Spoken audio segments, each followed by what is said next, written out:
আর সন্ত্রাস, চাঁদাবাজ, টেন্ডারবাজ এদেরকে দাওয়াত দিয়ে আমরা বিরিয়ানি খাওয়াবো। ও চাঁদাবাজেরা আসো, টেন্ডারবাজেরা আসো, সন্ত্রাসীরা আসো, বিরাট সম্মেলন করে প্রথমে আমরা বলবো যে তোমরা যে এই পথে গিয়েছো এই জন্য আমরা জাতি হিসেবে তোমাদের কাছে ক্ষমা চাচ্ছি, আমরা তোমাদেরকে সঠিক দিক নির্দেশনা দিতে পারি নাই। আমরা ক্ষমতা পাইলে মাত্র 5 বছরে দেশে উন্নয়নের জোয়ার হয়ে যাবে ইনশাআল্লাহ। স্টিয়ারিংটা ভালো মানুষের হাতে দেন, বাকি কোনো দলের, কোনো ধর্মের কোনো মানুষ অকর্মণ্য থাকবে না, বেকার থাকবে না। যার যেখানে এক্সপার্টিস আছে, অভিজ্ঞতা আছে, আমরা সেটা তাকে ব্যবহার করব। সবাই অধিকার পাবে, সবাই সম্মান পাবে, মেধার মূল্যায়ন হবে, সন্ত্রাসের চর্চা থাকবে না। দেখেন আমাদের দলে চেয়ারে এই যে এখানে যে কয়েক হাজার লোক বসে আছেন, চেয়ারে বসা নিয়ে কেউ একজন আরেকজনকে ধাক্কা মারছেন, বরং একজন আরেকজনকে বসাই দিয়েছেন, ভাই আপনি বসেন, আপনি বসেন, ঠিক কিনা? খাওয়া যদি দেওয়া হয়, খাওয়া নিয়ে টানাটানি করছেন। একটা দল চালাইতে যদি নিজেরাই ধাক্কাধাক্কি লাগে, দেশ চালাইবেন কিভাবে? আমরা দল চালাচ্ছি 53 বছর থেকে, একদিনও যদি ধাক্কাধাক্কি না করে দল চালাইতে পারি, মারামারি না করে চালাইতে পারি, একটা গ্রাম থেকে একটা মেধাবী ছেলে যদি আমাদের এখানে আসে, আমরা তাকে নেতা বানাই দেয় যদি তার মধ্যে যোগ্যতা থাকে। এইভাবেই দেশ আগে যাবে। মেধার মূল্যায়ন করতে হবে, চরিত্রের মূল্যায়ন করতে হবে, মানুষের গুণের মূল্যায়ন করতে হবে। আমরা ক্ষমতা পাইলে মাত্র 5 বছরে দেশে উন্নয়নের জোয়ার হয়ে যাবে ইনশাআল্লাহ। আমাদের হাতে এমন কিছু কনসেপ্ট আছে, প্রচলিত দ্বারা রাজনৈতিক দলগুলো এটা জানেও না। আপনি প্রচলিত কোনো নেতাকে জিজ্ঞেস করেন যে জাকাত ভিত্তিক অর্থনীতিটা কি, পায়জামা গরম হয়ে যাবে। তারপরে বলেন যে কর্জে আসানা সিস্টেমটা কি, কবে যে আর আলতু ফালতু কথা পান না, কি কর্জে আসানা কাসানা এগুলো কি, করজ আবার হাসানা কি হয়, বুঝতে পারছেন না? আমরা ইনশাআল্লাহ এই যে গ্রামীণ ব্যাংকের মাধ্যমে যেটা করা হলো, এখানে সুদ জড়িত ছিল, মানে এখানে ইন্টারেস্ট জড়িত ছিল, ফলে মানুষ উপকারও পেয়েছে, আবার মানুষ ঋণের বারে জর্জরিত হয়েছে।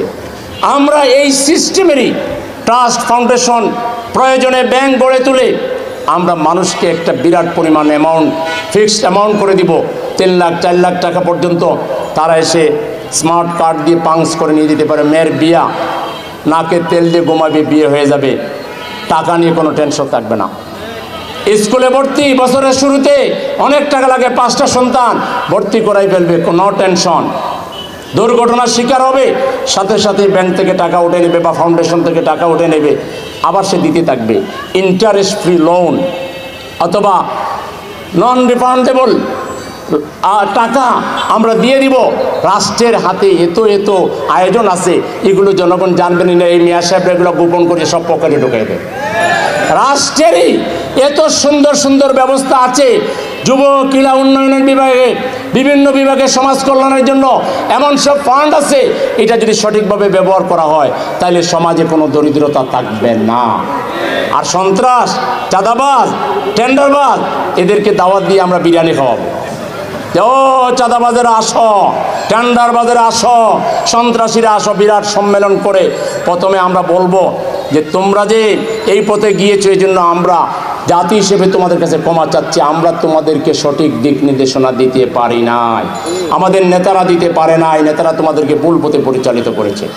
ভালো করে বিরিয়ানি খাওয়াইয়া এদেরকে অফার দিব যে তোমরা সব ভালো হয়ে যাও, যার যা লাগে, বিদেশ যেতে চাও বিদেশে পাঠাবো, বিয়ে করতে চাও ভালো করে বিয়ের ব্যবস্থা করে দিব, ব্যবসা করতে চাও তাও করে দিব, তোমরা সব ভালো হয়ে যাও। 90% লোক 1.5 থেকে 2 সর্বোচ্চ 3 বছরের ভিতরে ভালো মানুষ হয়ে যাবে।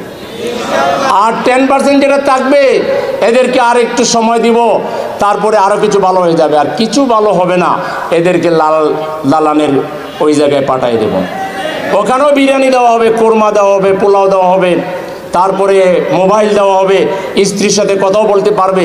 আবার আমরা কিছু ট্রেনার ওখানে পাঠাই দিব, ওদের মগজকে ভালো করে ঠান্ডা মাথায় বোঝাবে আখেরাত, জান্নাত, জাহান্নাম বোঝাই টোঝাই আরও কিছুকে তওবা কইরা ভালো করে দেবে।